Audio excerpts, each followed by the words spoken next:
People of the world, it is Lego Machine X here, and today I am reviewing the Iron Man Detroit Steel Strikes.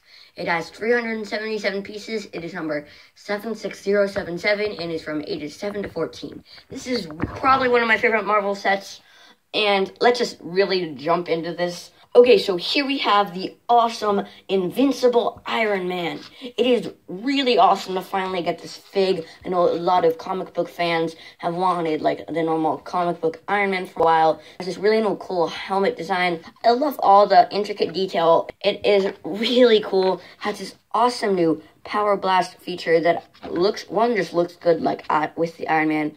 And two, it's also a really cool feature, and I will show it later. Anyways, has the normal Tony Stark head, and actually, it comes with a hairpiece. I'll show that a bit later. Anyways, let's move on to probably my favorite figure. Yes, definitely my favorite figure of the set, Agent Coulson. Yes, it has been so long, but finally, Lego has made Agent Coulson as a minifigure, and wow, this is awesome for Avengers fans and Agents of S.H.I.E.L.D. fans. I was obsessed with and watched all 3 seasons on Netflix in like 2 weeks, and it's an amazing show. You should definitely watch Agents of S.H.I.E.L.D.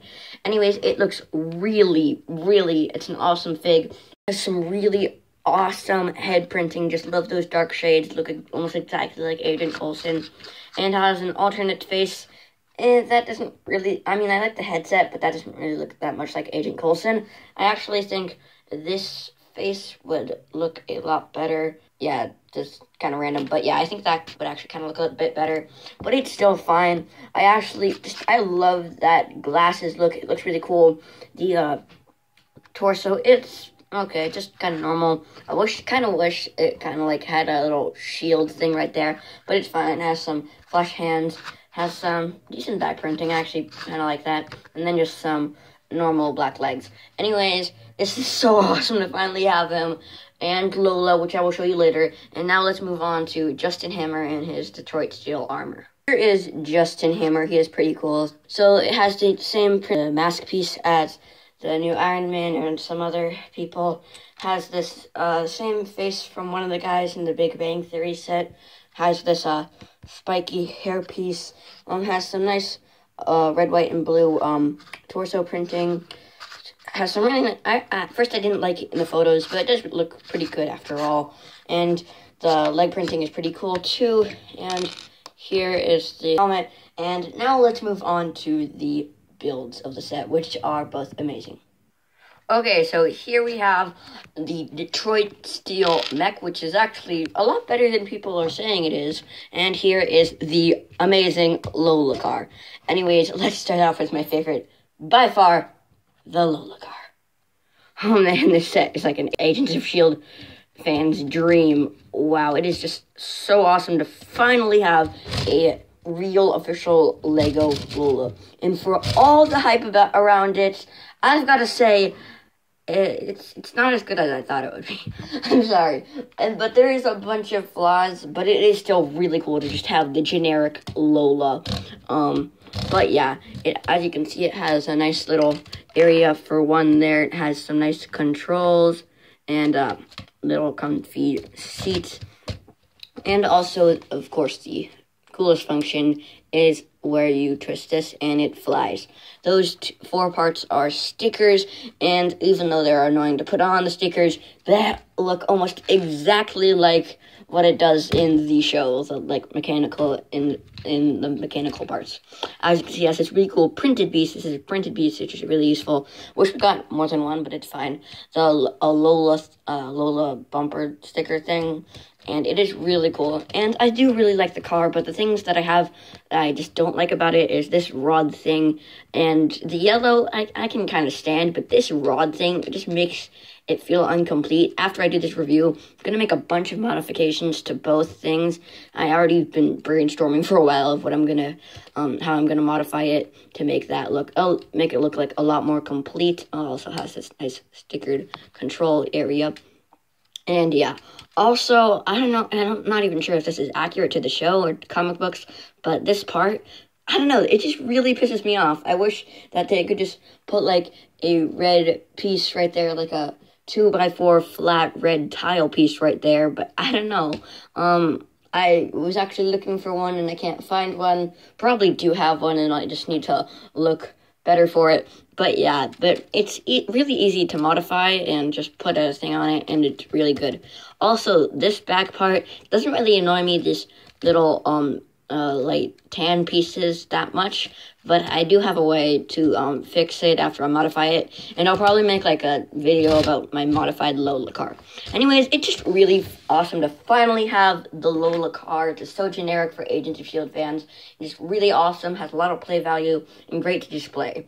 Anyways, let's go to the other build, which is not that good to display, but does have a lot of play value.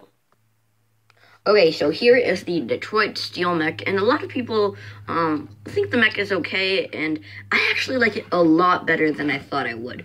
It's actually a pretty decent mech. Well, my favorite part are the legs. I don't know, it's really like that kind of almost high heel look for the legs, and it's just built really well and can like withstand almost all angles. But as you can see up here, there are a bunch of flaws with this mech.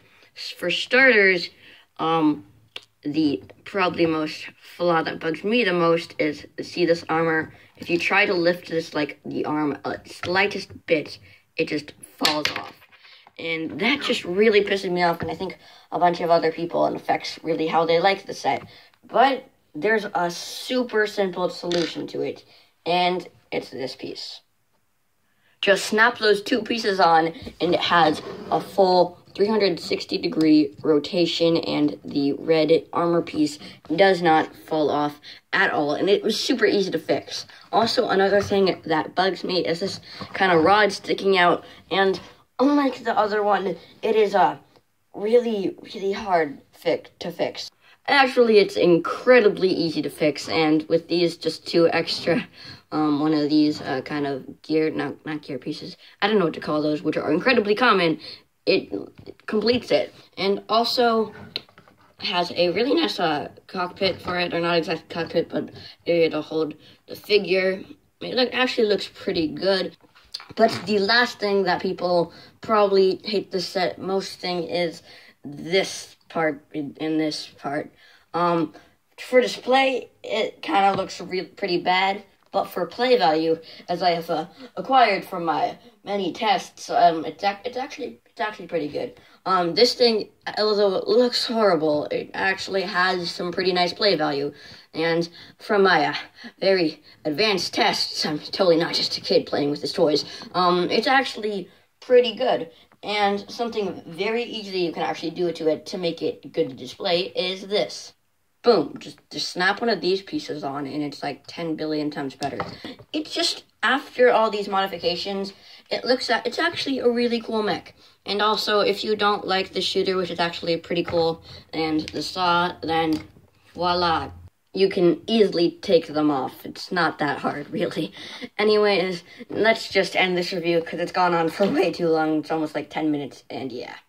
Oh, and I almost forgot, I said I was gonna show you the hairpiece. Yeah, there it is. So overall, the Iron Man Detroit Steel Strikes is an amazing set. It comes with this comic book. I'll just show you the pages pretty quickly. You can get the set of your own if you want to read it. And yeah, it has some great play features, two really great vehicles, and 3 amazing minifigures. And also, as I promised, I will show you this pretty cool Power Blast function. I mean, yeah, here it is. And yeah, it's cool and stuff. And okay, I don't know how they really do it so easily, but it is still a pretty cool new function, much better than the Super Jumper. Anyways, overall, I would rate this set a 9 out of 10, because it does have some flaws, but it is a really great set, and you can easily fix the flaws. It's great for the minifigures, great for the builds, and I think it is well worth the $30. Anyways, thanks for watching. This review is way too long, and yeah, thanks for watching. LEGO Machine X out. Peace. Bye.